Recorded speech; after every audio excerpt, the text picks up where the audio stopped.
Hello friends, আশা করছি খুব ভালো আছেন, সুস্থ আছেন। আরও একটা নতুন ভিডিওতে সকলকে অনেক অনেক আন্তরিক স্বাগতম।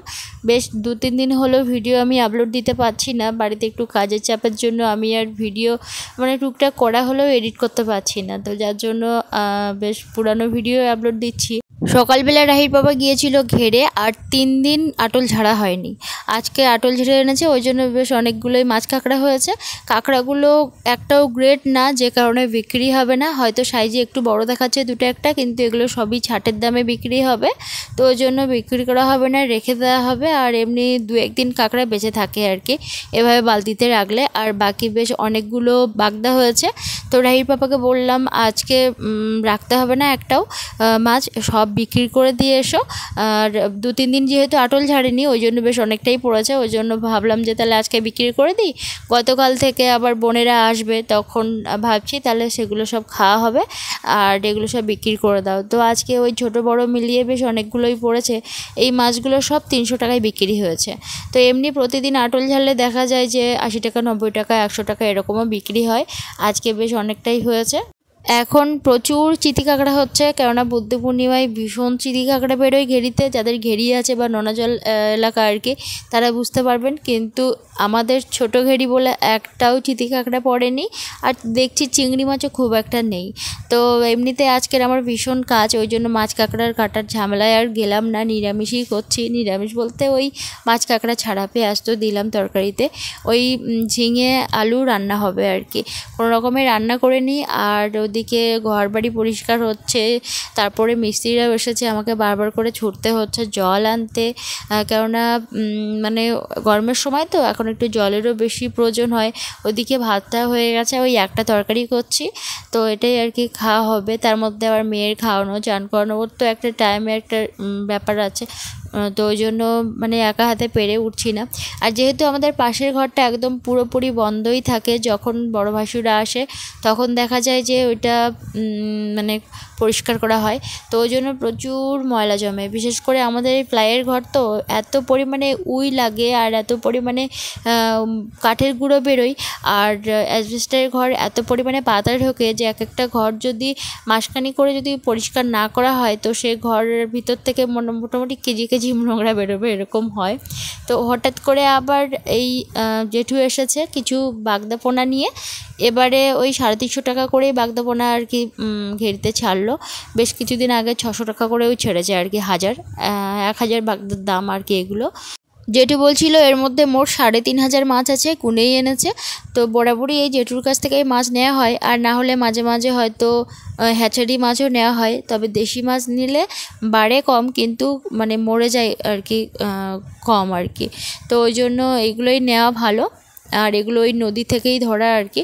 তো প্রথমে গোনা হচ্ছিল, বেশ কয়েক হাজার গোনার পরে রাহির বাবা বলল যে যা আছে দিয়ে দাও, তো ওই জন্য দিয়ে দিল সব আর কি। একটু বিশ্বাস করেই নিয়ে নিলাম, কেননা ওগুলো গুনতেও অনেকটা টাইম লাগছিল। রাহির বাবার আবার এদিকে একটু কাজবাজও ছিল, আর আমার মেয়ের পিছনে পিছনে তো একজনকে থাকতেই হয়, ও যেহেতু ছোট, তো একটু কাজের আর কি সমস্যা। তো যাই হোক, ওই করে ওই 3000 মতো আর কি মাছ নেওয়া হয়েছিল, 3200 মতোই নেওয়া হয়েছিল, 350 টাকা করে। গুনে গুনে যেরকম আমরা মেন বাগদা 3000 ছাড়লাম ঘেরে, গুনে গুনেই যে আবার বড় হলে ওরকম 3000 পাবো এরকম কিন্তু কোনো কথা নেই। দেখা যায় যে 1000-এর মধ্যে হয়তো 200, 300, 500 এরকমও আর কি থাকে। তো অনেক সময় আর কি কেটে যায়, ছোটো ছোটো বেলে মাছ থাকে, ভেটকি মাছ থাকে, সেগুলো সব আর কি খেয়ে নেয়। অনেক কিছু পেরিয়ে যেগুলো বড় হতে পারে সেইগুলোই আর কি আটলে ধরা পড়ে, এবং সেগুলোই আমাদের চোখে এসে পড়ে আর কি।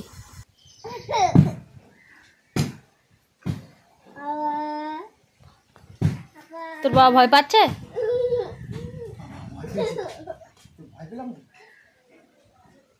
আবার বলো, আবার বলো।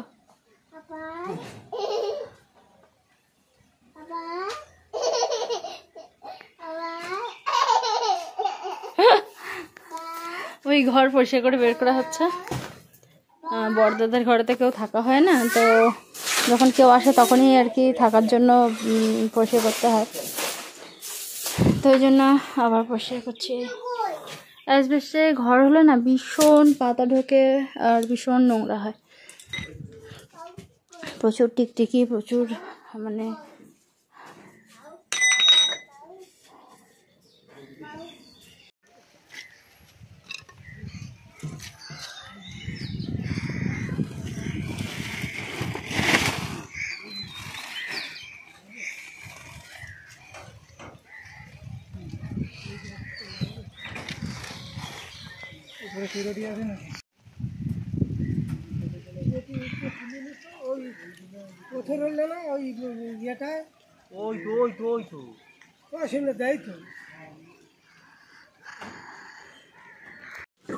গতকাল তো দেখলেন যে বেশ খানিকটা কাজ বাকি ছিল, সেগুলো রেডি হয়ে গেছে।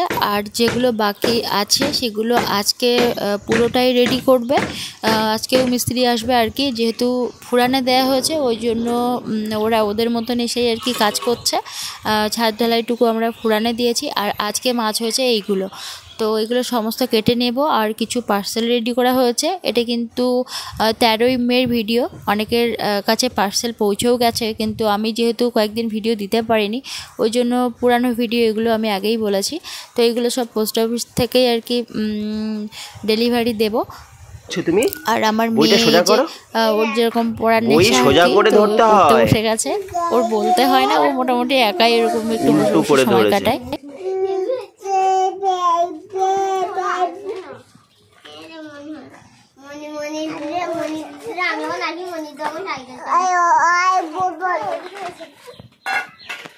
এখন সময় 3:45 আর এই যে বেরিয়েছি, অনেক জায়গায় যাব আজকের। কিছু কেনাকাটা আছে, গ্যাসের ওভেন নেব, তারপরে কড়াই নিয়ে আসবো, তারপরে হাঁড়ি নিয়ে আসবো। আসলে কালকে ঢালাই হবে আমাদের। যেটুকু কাজ বাকি ছিল আজ সেগুলো কমপ্লিট করে দিয়েছে, আমি দেখাচ্ছি উপরে। আর কালকে অনেক মিস্ত্রি খাবে, প্রায় 14-15 জন খাবে। আর তার সঙ্গে বাড়ির লোকজন আছি, তারপরে বুলটির কিছু স্টুডেন্ট আছে, মানে বাচ্চারা আছে। তো এই জন্য একটু বড় হাঁড়ি, বড় কড়াই লাগবে, নইলে রান্নাবান্নার খুব সমস্যা। আর এই জন্য বেরিয়েছি। বিকেলে টিউশন ছুটি এবং রাত্রেও টিউশন ছুটি। আবার আজকের চুমকিরা আসছে, মানে বাপ্পা আর চুমকি আসছে। এই যে দেখাচ্ছে,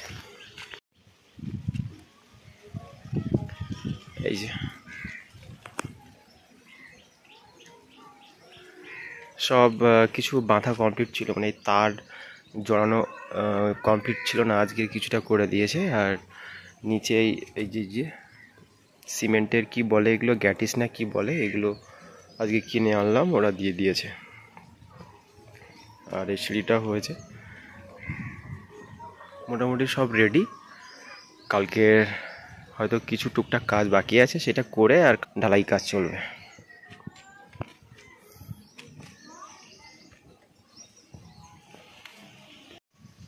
কালকে যেহেতু অনেক লোকজনের রান্নাবান্না আছে, এই জন্য মানে চুমকিকে ডাকা হয়েছে, আর সঙ্গে বাপ্পাও আসবে, ওকে একটু হেল্প করবে বুলটিকে। তো তাই জন্য আসছে। ওদের আসার কথা ছিল গতকাল বিকেলবেলা, কিন্তু আসেনি, শ্বশুরবাড়ি ওখানে চলে গেছে। ওখান থেকে আজকের বিকেলে আসবে। আর আমি এদিকে কাজগুলো কমপ্লিট করে ফেলি, এখনই যাব, গিয়ে আবার আসবো, এসে আবার যাব। এই করে করে অনেকবারই আসা যাওয়া করতে হবে আমাকে। আজকে ছোট বোনদের আসার কথা বলেছি, ওরা না এলে সত্যি আমি একদম পারবো না, কেননা প্রচুর কাজ থাকে বাড়িতে। যখন লোকজন খায় 9 করে প্রায় 18-19 জন, তো ওই জন্য তাদের একটা রান্নার ঝামেলার কিন্তু প্রচুর একটা খাটনি থাকে। সেই সাথে বারবার করে হচ্ছে রান্নার জল, ওই অতগুলো মানুষের খাওয়ার জল, সমস্ত জল বয়ে আনা। আমার মেয়ে আছে, তো তার পিছনে একটা টাইম দিতে হয়, ওই জন্য কিন্তু ওই বোনদেরকে আসতে বলেছি। আর গ্যাস ওভেন বা সমস্ত কিছু আমরা ভাড়াই এনেছি, কেননা উনানের মাছে রান্না করলে কালিহাঁড়ি করা মাজতে ভীষণ একটা খাটুনি, তার উপরে এই গরমের মধ্যে বসাও অসম্ভব। তো ওই জন্যই কিন্তু ওই মানে সমস্ত কিছু আর কি ভাড়াই আনা হয়েছে, কারণ অত বড় বড় জিনিসপত্রও আমাদের বাড়িতে নেই। এদিকে 2 বেলা করে বাচ্চা আসছে, ওদের পিছনেও টাইম দিতে হচ্ছে, কারণ ওদের আর কতদিন ছুটি দেব। এই যে একটু আগে বাজার করে এলাম, একটু পড়িয়েছিলাম, দেখি সবাই পড়তে এসেছে। মানে কি, মানে কয়েকজন খবর দিতে পারেনি, তাদের ফোন নাম্বার নেই, ওরা পড়তে এসেছিল। এই জন্য 1 ঘন্টা মতো পড়িয়েছি, দিয়ে ছুটি দিয়ে আর বাজার করে এক্ষুনি এলাম। আর এসে দেখি এই যে এসে আসার সঙ্গে সঙ্গে বলছে বাবা যাবো, আচ্ছা নিচ্ছি। বুলটি ওখানে কাজ বাজগুলো একটু গুছিয়ে নিচ্ছে, আর ও পাশে বসেছিল। হাত ধরবো, তুমি উঠতে পারো না? বাবা, ওরে বাবা, তুমি পুকুরে নামতে পেরে গেছো? হ্যাঁ, পুকুরে নামা শিখে যাচ্ছ তুমি? আর যাস না, এখানে দাঁড়া, তোর মা তো এখানে। একেবারে পাটা ধুয়ে ঘরে উঠবে। আমি আবার যাবো, গ্যাস ওভেন নিয়ে আসতে যাবো। হাতা দেখি ওখান থেকে আনা যায় কিনা, কাকার ওখান থেকে, ওখানে বাজারে।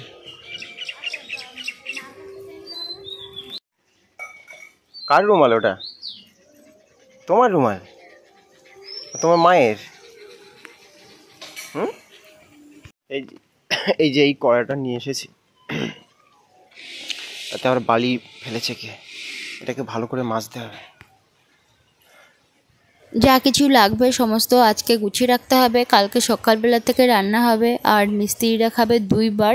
এতদিন তো খুব একটা রান্না বান্না করে মিস্ত্রিদের খেতে দেওয়া হয়নি, কিন্তু ছাদ ঢালাইয়ের দিন ওদেরকে 2 বার খেতে দেওয়া হবে, একবার 9টার মধ্যে আর একবার হচ্ছে 2টোর মধ্যে।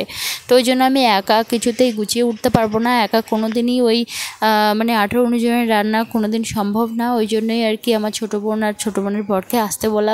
আর ওরা এসব সত্যি ভীষণ খেটে দিয়েছে, না হলে হয়তো পারতাম না। এদিকে হচ্ছে জল বারবার করে বয়ে আনা, সমস্ত কিছু রেডি করা, রান্নাবান্নার সময়ের মধ্যে বুঝতেই পারছেন কতটা খাটনি থাকে। এদিকে আমার বাচ্চা মেয়ে আছে। তো যাই হোক, কোনো রকমে মোটামুটি আজকে গুছিয়ে রেখেছি আমি সবগুলোই। ওরা এসেছিল সন্ধ্যাবেলার দিকে, ভীষণ আনন্দ হয়েছে, সাথে ফুচকাও খাওয়া হয়েছিল। দেখা হচ্ছে আপনাদের সঙ্গে নতুন ভিডিওতে। ভীষণ ভালো থাকুন।